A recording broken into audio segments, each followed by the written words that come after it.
बिस्मिल्लाहिर्रहमानिर्रहीम। अस्सलाम वालेकुम my dear students. I am Mohammad Akhlaq Firoz from channel physics की दुनिया।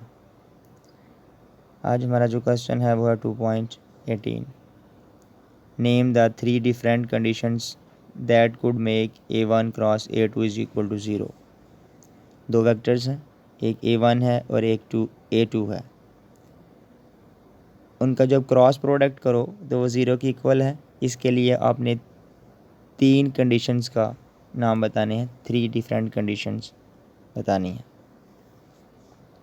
As we know that A1 cross A2 is equal to A magnitude A2 magnitude sine theta.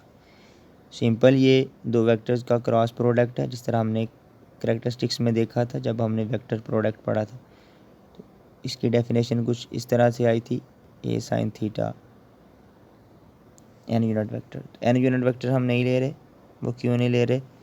क्योंकि हम सिर्फ मैग्नीट्यूड की बात कर रहे हैं। सिंपल, हमने एक नंबर लेके आना है 0। A क्रॉस B, यहाँ पर जो A है वो A1 है और जो B है वो A2 का काम कर रहे हैं। तो इधर आपने ये कंफ्यूज नहीं होना, परेशान नहीं होना।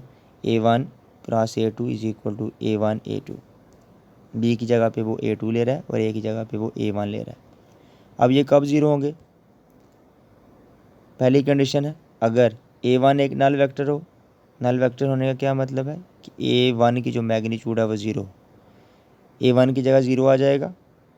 नल वेक्टर है, ऐसा वेक्टर होता है जिसकी मैग्नीट्यूड 0 होती है। तो A1 वेक्टर की जो मैग्नीट्यूड है A1 है, उसकी जगह 0 लगाएंगे तो ये सारी की सारी टर्म 0 हो जाएगी। तो देन A1 क्रॉस A2 0 आ जाएगा। या फिर दूसरी कंडीशन क्या है? उसी में पहली कंडीशन में दूसरी पॉसिबिलिटी क्या हो सकती है कि जब A2 नल वेक्टर हो, तो A2 नल वेक्टर होगा तो A2 मैग्नीट्यूड जो है वो उसकी जगह 0 आएगा। तो देन भी सारी की टोटल कंडीशन जो है वो 0 हो जाएगी। तो पहली कंडीशन में क्या होगा कि अगर A1 नल वेक्टर है या A2 नल वेक्टर है तो देन ये 0 के बराबर आएगा। दूसरी कंडीशन में जब दोनों A1 या जो A2 दोनों जो हैं वो A1 and A2 null vector हो। पहली कंडीशन में तो कोई एक नल वेक्टर हो सकता है, तो देन भी जवाब 0 आया। अब दूसरी कंडीशन में कह रहा है कि दोनों ही नल वेक्टर हों, तो देन भी 0 आएगा, क्योंकि दोनों की जगह 0, तो सारी की सारी टर्म 0 हो जाएगी। थर्ड कंडीशन जो है A1 और A2 जब वो पैरेलल हों, जब A1 और A2 पैरेलल होंगे तो उनके दरमियान एंगल जो है वो 0 होगा। तो साइन 0 0 होता है, क्योंकि थीटा की जगह 0 लगाएंगे तो साइन 0 0 हो गया, तो सारी की सारी टर्म 0 हो जाएगी। या फिर A1 और A2 जो है वो एंटी पैरेलल हों, तो देन उनके दरमियान जो एंगल होगा वो 180 का होगा, 180 होगा। तो साइन 180 पुट करेंगे, मतलब थीटा की जगह जब आप 180 पुट करोगे तो साइन 180 0 होता है, तो ये वाली टर्म 0, सारी की सारी टर्म 0। तो देन भी A1 क्रॉस A2 जो है वो 0 के बराबर आएगा। इसके बाद नेक्स्ट क्वेश्चन 2.19। आइडेंटिफाई ट्रू और false statement and explain the reason. दो आपको स्टेटमेंट्स दी हुई हैं, वो कह रहा है कि बताएं एक कौन सी सही है और कौन सी गलत है, और क्यों सही है वो या क्यों गलत है। Number 1, a body in equilibrium implies that it is neither moving nor rotating. एक बॉडी है वो इक्विलिब्रियम में है, लेकिन ना वो मूव कर रही है ना ही रोटेट कर रही है। दूसरी जो स्टेटमेंट है, if coplanar forces acting on a body form a closed polygon then the body is said to be in equilibrium. एक बॉडी है, उस पर कॉम्प्लेनर फोर्सेस जो है वो एक्ट कर रही हैं और वो क्लोज्ड पॉलीगॉन बना रही हैं। कॉम्प्लेनर फोर्सेस का क्या मतलब है? एक ही प्लेन पे लाई करने वाली जो फोर्सेस हैं, तो वो क्लोज्ड पॉलीगॉन बना रही है बॉडी, जिस बॉडी पे फोर्सेस एक्ट कर रहे हैं। मतलब आप कह लें कि क्लोज्ड पॉलीगॉन है, तो क्या वो इक्विलिब्रियम में होगी? तो पहली स्टेटमेंट में क्या बता रहा है हमें? एक बॉडी मूव भी नहीं कर रही और रोटेट भी नहीं कर रही, तो इक्विलिब्रियम में। तो फर्स्ट स्टेटमेंट इज़ फॉल्स। पहली जो स्टेटमेंट है वो गलत है। क्यों? बिकॉज इन डायनामिक इक्विलिब्रियम, जब हम डायनामिक इक्विलिब्रियम की बात करते हैं तो बॉडी जो है वो मूव कर रही होती है या रोटेट कर रही होती है विद यूनिफॉर्म वेलोसिटी के साथ।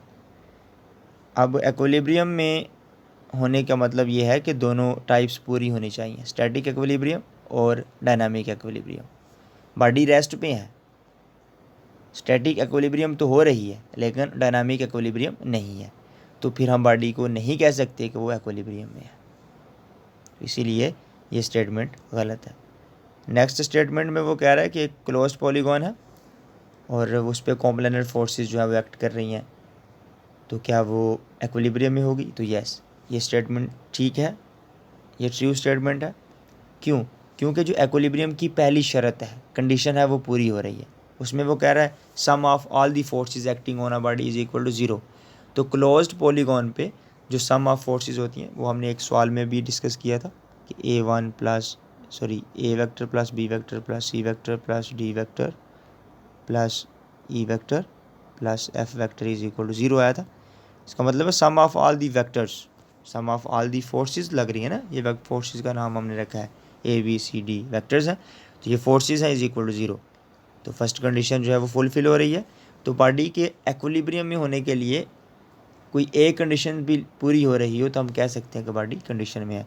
तो this statement is true. Reason in this case first condition of equilibrium is satisfied and body is said to be in equilibrium.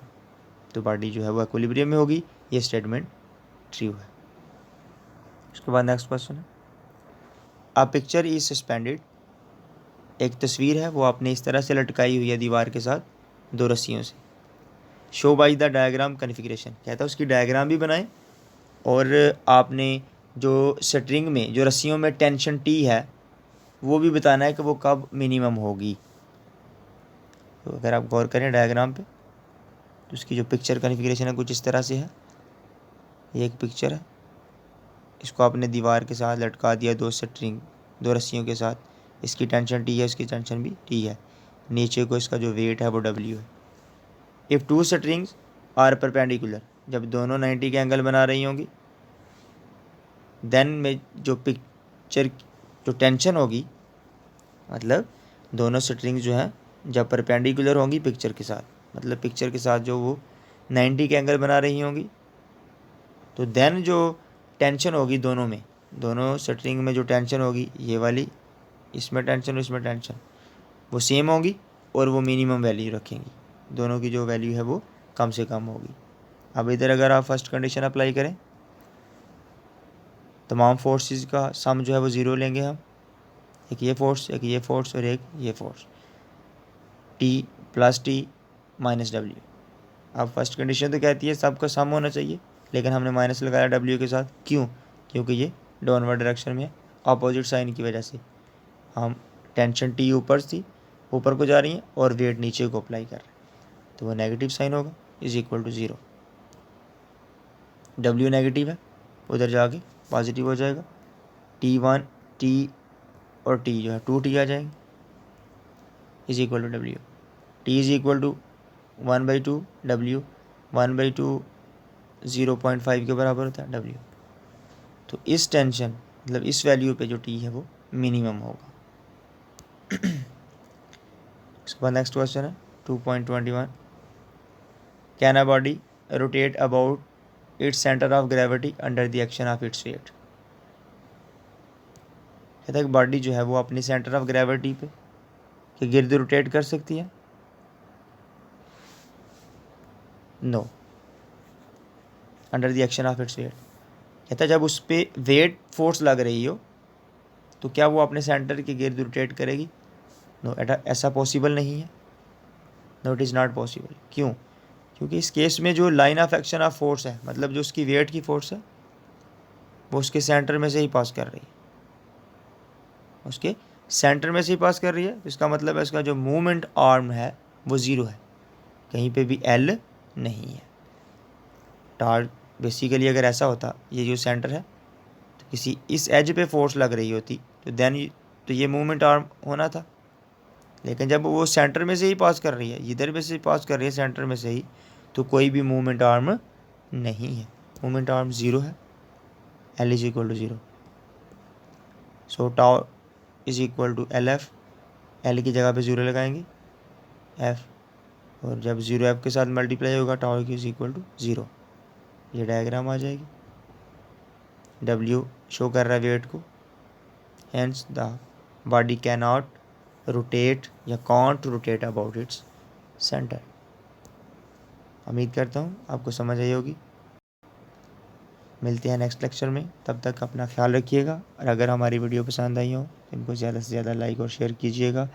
और अगर अभी तक आप लोगों ने हमारा चैनल सब्सक्राइब नहीं किया तो इसको सब्सक्राइब कर लें और बेल आइकन को भी प्रेस कर दीजिएगा ताकि नई आने वाली वीडियो जो है वो आपको आसानी से मिल सके।